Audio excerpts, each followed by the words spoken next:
दातृत्व, दातृत्व मतलब दान करने की क्षमता, दानवीर, ओके, जो सबसे ज्यादा दान करता है, जे रीतना આપણે કહે ને કે કોઈ આપવાનું, એને કહેવાય દાતૃત્વ. सहकार्याची वृत्ती, कठीण प्रसंगातही घट्ट पाय रोवून राहण्याची वृत्ती इत्यादींचे वर्णन प्रस्तुत कवितेत केलेले आहे. आनंदी जीवन जगण्यासाठी हे सर्व गुण आपल्या अंगी बाणावे, झाडासारखे हिरवेगार, ताजे, प्रफुल्लित राहावे असा संदेश प्रस्तुत कवितेतून दिला आहे. मतलब यहाँ पे कवि ने एक ट्री का उदाहरण एग्जाम्पल दिया है जो लोगों को समझाने के लिए. ट्री के पास कैसे कैसे गुण होते हैं, वो किस प्रकार से शांत रहता है, किस प्रकार से बोले बिना सबकी हेल्प करता है, किस प्रकार से वो अपने रूट्स में जाकर या रूट्स के यूज करके किस प्रकार से वो एकदम स्टेडी और स्ट्रॉन्ग खड़ा रहता है. इसी वजह से एवी रीतना हमें क्या करना है, वही गुण अपनाकर अपना जीवन क्या बनाना है, सक्सेसफुल बनाना है, हैप्पी बनाना है. तो हर एक लाइन में यहाँ पे कवि ने ट्री का उदाहरण देकर कैसे कैसे ट्री के जो गुण है, उसकी जो क्वालिटीज है, वो किस प्रकार से वो यूज करता है, कैसे कैसे यूज करता है और हम अपने जीवन में उसे कैसे लागू कर सकते हैं, इस प्रकार से एक कविता में बताया गया है. ठीक है. झाड बसते ध्यानस्थ, ऋषी सारखं मौन व्रत धारण करून तपश्चर्या करे. आणि इथे कवि काय म्हणतात ते की झाड कसं असतं, तर झाड ध्यानस्थ. ऑब्वियसली हमें पता होता है कि जो ट्रीज होते हैं वो एक जगह पर, बड़े बड़े ट्रीज कितने सालों तक एक जगह पर अच्छे से खड़े रहते हैं. ध्यानस्थ मतलब तुम्हें कोई ऋषि मुनि देखा होगा तो वैसे ध्यान करते हैं, एकदम कॉन्सेंट्रेशन की वो मेडिटेशन करते हैं. वैसे ही यहाँ पे बताया गया है कि झाड़ बसते ध्यानस्थ, ऋषी सारखं मौन व्रत. मौन मतलब कुछ भी नहीं बोलना है. तो यहाँ पे कवि काय म्हणतात ते की जसं झाड कसं बसतं एकदम ध्यानस्थ, ध्यान जैसे कोई ऋषि मुनि ध्यान कर रहा है एकदम चुपचाप मौन व्रत धारण करके, उसी प्रकार झाड़ पण आपल्याला तसं वाटतं. कोई भी ट्री देखो हमें ऐसा लगता है कि वो कितना शांत चुपचाप खड़ा है, बोले बिना, हले डुले बिना, उस प्रकार से.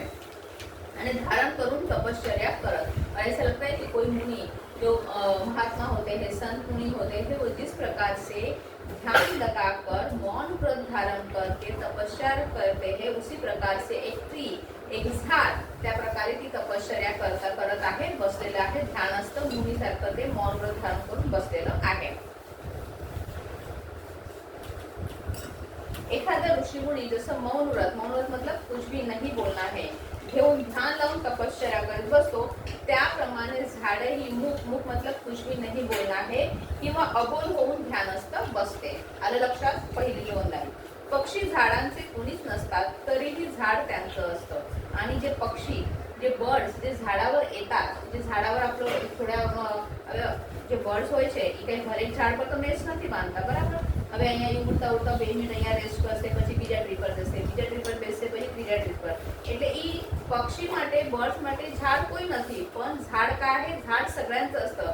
એ લોકો ખાલી આવે, બેસે ને ઉડી જાય, પણ એ લોકોમાં काही રિલેशन હોય છે કે નહીં, પણ ઝાડ काय आहे, ઝાડ સगळ्यांचं असतं. झाड ही બધા પક્ષીઓને બોલાવે, બધાને બેસવા દે, બધાને સહારો આપે. म्हणून ते काय म्हणतात, ते झाडावर पक्षी काय करतात, विश्रांती घ्यायला येतात, आराम करण्यासाठी येतात आणि तिथे थांबतात आणि परत निघून जातात. हे थोडी वेळ आवे, बेसे, रेस्ट करून निघून जायचे. पक्षी झाडांचे मित्र नसतात. आवे काय मित्र नसतील, खाली आवे, बेसे, रेस्ट करून निघून जायचे. पण तरीही झाड काय आहे, तर पक्ष्यांसाठी, त्यांच्या निवाऱ्यासाठी सदैव उभे असते. એટલે ઝાડ એ નથી કીધું કે તું ભાઈ મારો ફ્રેન્ડ નથી, કે આ બર્ડ મને ગમે છે એટલે હું આને બેસવા દઉં અને બીજાને ન બેસવા દઉં, કંઈ નહીં. એ લોકો બરાબર નહીં. તો એ શું છે, એની પરોપકારી વૃત્તિ છે, બીજાને હેલ્પ કરવાની જે ગુણ છે ઝાડ પાસે. એને ખબર છે કે આ બર્ડ હું એને ઓળખતો નથી, આ મારો કોઈ નથી, આ મારો મિત્ર નથી, ફ્રેન્ડ નથી, પણ ખાલી બધા બર્ડ્સ આવીને જ્યારે રેસ્ટ કરે, જ્યારે બેસે અને પાછો ઉડી જાય, બરાબર. એટલે અહીંયા શું કહે છે કે એ કયો ગુણ છે ઝાડ પાસે, હેલ્પ કરવાનો, પરોપકાર કરવાનો બીજાને. તો તમને બેઉને પાછળ पूछी था उसको बोलो छो और दूसरा अर्णव को पूछूंगी. यहाँ पे ध्यान होना चाहिए. पहिला 4 लाईन्स आल्या लक्षात. झाड बसते ध्यानस्थ, ऋषी सारखं मौन व्रत धारण करून तपश्चर्या करे. म्हणजे काय ते काय, एखाद्या ऋषी मुनीसारखं झाड काय करतं, मौन व्रत धारण करून ध्यानस्थ बसून तपश्चर्या करतं. म्हणजे झाडही काय असतं, अबोला धरून हे काय होतं, ध्यान करतं. पक्षी झाडांचे कुणीच नसतात तरीही झाड त्यांचं असतं. आणि पक्षी झाडावर विसाव्यासाठी, विश्रांतीसाठी, आराम करण्यासाठी येतात, थांबतात आणि उडून जातात, बरोबर. ते झाडांचे मित्र नसतात, पण झाड सदैव त्यांच्यासाठी उभे असते. आलं लक्षात. सिद्धी. जी नाही. First 4 lines clear. આગળ જાઓ. मुळावर झाव घातला तरी झाड मुकाट सहन करतं. હવે इथे झाडाचा कोणता गुण अजून पुढे सांगितलं आहे? सहनशीलता. मतलब બધું સહન કરવાનું. ઝાડે કંઈ કોઈને કંઈ બગાડ્યું નહીં હોય, કોઈને કંઈ તકલીફ નહીં આપે, તો આપણે ઘણા બધા શું કરે, એના મૂળા પર મતલબ એના રૂટ્સ પર કાં એના જે છે એને કાપી નાખે, એને મારે, એના એને કટ કરે, તો પણ એ શું કરે છે? ચૂપચાપ બધું સહન કરે છે. એ એના અગેન્સ્ટ કાંઈ કરતો નથી. झाडाच्या मुळावर तुम्ही पूर्णपणे घाव घातला आणि त्याने मारलं का त्याने जोरात एक्सने कापी पण नाही हो, तरी झाड काय करतो? त्याला એને ઓબ્વિયસલી આજે આપણે ટ્રીઝને કે બધાને લિવિંગ થિંગમાં ગણાય છે, બરાબર? આજે આપણને કોઈ માર્યું કે આપણને કોઈને છાપી લગાડ્યું, આપણને જેવી રીતના દર્દ થાય છે, આપણને જેવી રીતના વેદના થાય છે, એવી રીતના ઝાડને પણ થાય છે, બરાબર? પણ તો પણ ઝાડ શું કરે છે? મુકાટ પર એટલે ચૂપચાપ બધું સહન કરે છે. झाडाच्या मुळावर कुणी क्रूरपणे घाव घातला, मतलब એને કોઈ માર્યું एक्सથી કે कशाથી, तरी पण झाड काय करतं? ती जीवघेणी वेदना निमूटपणे चुपचाप सहन करे છે. तोडणाऱ्याला झाड काहीच बोलत नाही. झाड काय आहे? तर झाड सहनशील आहे. એટલે તમે કીધું કે આનો કયો ગુણ આવ્યો એનો? સહનશીલતા. એટલે બધું સહન કરવાનું. કંઈ પણ તમે કોઈ કેટલી પણ એને વેદના આપો, એ ચૂપચાપ સહન કરે છે. આલે લક્ષાત. નેક્સ્ટ લાઈન જાઓ આગળ. झाडाच्या पानावरून वहीच्या पानावर अर्धत उतरताना दवांचे टपोरे थेंब. હવે દવ મતલબ શું? જે સવારના તમે અર્લી મોર્નિંગ જે ફોગ હોય છે અને જે droplet yes that is called દવ. त्याला मराठीत काय म्हणतात? दव. હવે અહીંયા ખાલી એક કવિતા, કવિ જે છે એને તમને પહેલા પણ કીધું કે કોઈ કવિતા જ્યારે કવિ લખે એ ઇમેજિનેશન હોય, બરાબર? હવે અહીંયા કવિ ઇમેજિન કરે છે જ્યારે એ ડ્યુ ડ્રોપ જોઈએ, ત્યારે તે દવ એના ડ્રોપ જોઈએ, ત્યારે એને શું છે કે હું આ કવિતા લખું, એને ડ્યુ ડ્રોપ જોઈને પ્રેરણા મળે છે, બરાબર? એટલે એમ નથી કે ખાલી તમારી નોટબુક લઈને બહાર જાય છે અને બધા પાણીના એટલે ડ્યુ ડ્રોપ ભેગા કરે છે, એવું નથી કરતો કોઈ, બરાબર? એને ખાલી એમ કીધું છે કે પહાટે પહાટે, જ્યારે પહાટે મતલબ અર્લી મોર્નિંગ, તમને કોઈ ડ્યુ ડ્રોપ ખાલી અર્લી મોર્નિંગ જ દેખાય, બરાબર? જ્યારે ફોગ હોય તો પહાટે પહાટે झाडांच्या पानावर असणारे दवांचे टपोरे थेंब, मतलब જે મોટા મોટા ડ્યુ ડ્રોપ્સ છે તે બહાર જઈને લીવ્સ પર દેખાય છે, પાનાवर અલગત ઉતરતા, અને એમ લાગે છે કે હું એ બધા ડ્યુ ડ્રોપ્સ મારા નોટબુકમાં લઈ લઉં અને એને સ્ટોર કરી રાખું. Is it possible? નો. એટલે કવિ એમ કહે છે કે એ બધું જોઈને મને શું થાય છે? મને કવિતા લખવાની પ્રેરણા મળે છે, મને કવિતા સૂઝે છે, મને લાગે છે કે આ બધું જોઈને હું કવિતા લખું. पहाटे पहाटे झाडाच्या पानावर असलेले दवांचे टपोरे थेंब वहीच्या पानावर, वही मतलब नोटबुक, वहीच्या पानावर अलगद उतरतात. म्हणजे काय? कवी पहाटे झाडांवरचे दवांचे मतलब ड्यू ड्रॉप्स पाहतो आणि त्याला कविता सुचते. आलं लक्षात? मतलब उसको कविता लिखने का वहाँ पे सूझ रहा है, वो बड़े बड़े ड्यू ड्रॉप देखकर. टपोरे टपोरे मतलब बड़ा बड़ा, बिग, और थेंब मतलब वो ड्रॉप. झाडाकडे टक लावून पाहिलं तर शरीरभर विरघळतो हिरवा रंग, रक्त होते क्षणभर हिरवेगार. તમે બધા 2 મિનિટ ખાલી ટ્રીને જો, તમારે આંખમાં બધામાં કયું લાગે છે? Green colour. તેમ લાગે અરે બાપ રે, આખું મને લાગે છે કે હું પણ ગ્રીન ગ્રીન થઈ ગયું છું. તમે 10 મિનિટ આપણે કન્ટિન્યુઅસ બધા જોશો, આપણને લાગે કે હા મને પણ લાગે છે કે કેટલો ફાઇન ગ્રીન કલર છે. પછી એવી રીતના અહીંયા શું કહે છે કે જેવા ઝાડાकडे એક ટક નજરે એક ટક આમ જોયા કરશું, કોઈ પણ મોટું ઝાડ હોય જે ગ્રીન કલર એકદમ આમ બહાર રહેલું હોય કે મસ્ત થયેલું હોય, ત્યારે આપણે એક ટક એના સામે જોઈએ તો આપણે કયો કલર દેખાય છે? ગ્રીન કલર, બરાબર? તો એ ગ્રીન કલર એમ कविता काय म्हणते? झाडाकडे जेव्हा एकटक नजरेने पाहिले की झाडाचा जो हिरवा रंग असतो तो काय होतो? शरीरभर वितळतो. मतलब અહીંયા સાથે કે આપણામાં ગ્રીન કલર નહીં આવી જાય, પણ આપણને એક ફિલિંગ આવે કે વાવ શું મસ્ત છે. જ્યારે આપણે વરસાદમાં બહાર જઈએ, ઘાટમાં જઈએ, આપણે જોઈએ આખું ગ્રીનરી દેખાય, વરસાદ આવતો હોય, કલર જોઈને આપણને શું એકદમ પ્રસન્ન ફીલ થાય, ફ્રેશ લાગે, શું ગ્રીનરી છે. આપણા મોઢામાંથી શું વળાવે? વાવ શું ગ્રીનરી છે. એ જે ગ્રીન કલર છે એટલે આપણે એનું શું કરીએ છીએ? આપણે એનો આસ્વાદ લઈએ છીએ, આપણે એને જોઈને આપણું મન પ્રસન્ન થાય છે, આપણા આઈઝને જો ફાઇન લાગે છે ગ્રીન કલરની ગ્રીનરી, બરાબર? એટલે આપણે આપણા અંદર બધું લઈ લઈએ છીએ. દેટ ઇઝ કોલ્ડ એક ઇમેજિનેશન છે. म्हणून इथे कवी काय म्हणतोय की झाडाकडे जेव्हा आपण एकटक नजरेने पाहिले की झाडाचा जो हिरवा रंग असतो तो काय होतो? शरीरभर वितळतो, क्षणभर रक्त काय होते? हिरवेगार होते. आणि हमें कैसा लगता है? है हमें ऐसा लगता है कि हमारा जो ब्लड है वो भी ग्रीन कलर का हो गया है। जब हम उसे कॉन्स्टेंटली देखते हैं, वो जो ग्रीनरी है उसे हम जब महसूस करते हैं, अपने आप अंदर उतारते हैं, तब हमें क्या लगता है कि वो जो ग्रीन कलर है ट्री का वो हमारे अंदर आ गया है और हमारा जो ब्लड है वो भी ग्रीन हो गया है। म्हणजेच काय, तर कवी झाडाकडे जेव्हा टक लावून पाहतो तेव्हा त्याचे रक्त शांत होते, मन शांति मिळते। आज अशी झाडाची किंमत है जिसमें कहा कि जैसे हम लोग बाहर जाते हैं बारिश में और जो ग्रीनरी देखते हैं तो हमें ऑटोमेटिक થતું કે વાવ શું ગ્રીનરી છે, શું પ્લીઝન્ટ છે, કેટલું લાગે છે। तो हम क्या करते हैं, मतलब हम अपने अंदर हमें एक अलग ही शांति मिलती है, बराबर है। તમે જ્યારે બહાર જાઓ तो मतलब यहाँ पे जो ट्री का कौन सी क्वालिटी कौन सा गुण बताया गया है, तो उसको देखकर जो हमारा मन शांत होता है, हमें प्रसन्न लगता है, हमें खुशी मिलती है, तो हमें अच्छा फील होता है, राइट। यहाँ पे फिर से झाडाकडे जेव्हा एकटक नजरेने पाहिलं की झाडाचा हिरवा रंग शरीरभर वितळतो आणि क्षणभर रक्त काय होतं, हिरवगार होतं। म्हणजेच कवी जेव्हा झाडाकडे शांत टक लावून बघतो तेव्हा त्याला असं वाटतं की कवीला काय फील होतं, त्याचं रक्त शांत झालं आहे, त्याला एक मन शांति मिळाली आहे, मतलब उसको मन को शांति मिली है, उसे अच्छा फील हो रहा है। आई बात समझ में? जाऊ पुढे।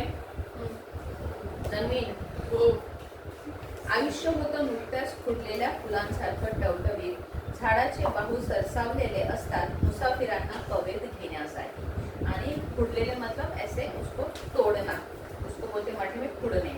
आणि इथे काय होत आहे, तर आयुष्य होतं नुकत्याच फुटलेल्या फुलांसारखं टवटवीत, और जैसे अगर हमें कोई एक अच्छा सा फूल दिखा और हमने उसको तोड़ा तो अगले 10-15 मिनट या आधा घंटा या आधा दिन वो फूल कैसे एकदम फ्रेश लगता है, फ्रेश होता है, अगर हम उसको ताज़ा प्लांट में से या ट्री में से तोड़ा तो फुटलेल्या फुलांपासून काय होतं, फुलातून देठाशी पुन्हा अंकुर फुटावा तसे आपले जीवन या फुटलेल्या फुलांसारखे टवटवीत ताजे होते। आणि यहाँ पे कवी काय सांगू इच्छितोय, काय सांगू पाहता है कि जब हम कोई फूल तोड़ते हैं उसका देठ मतलब उसका जो नीचे का स्टेम होता है जहाँ से हम तोड़ते हैं वहाँ पे फिर से क्या होता है, थोड़े दिनों के बाद वहाँ पे एक नया फूल खिलता है, नया है कुछ वहाँ पे जो भी कुछ छोटा ग्रीन लीफ है या फूल है वो निकलता है वहाँ से, ठीक है।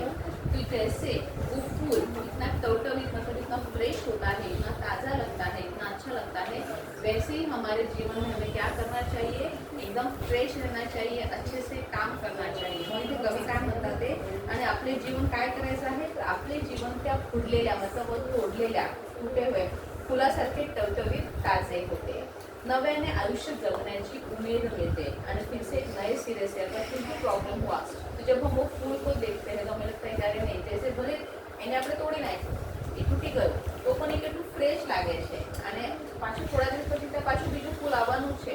मतलब कुछ भी हो जाए फिर से क्या करना है, नए सिरे से अच्छे से हमें फिर से अपनी लाइफ शुरू करनी है। यह संदेश, यह क्वालिटी हमें ये फूल या ट्री हमें देता है।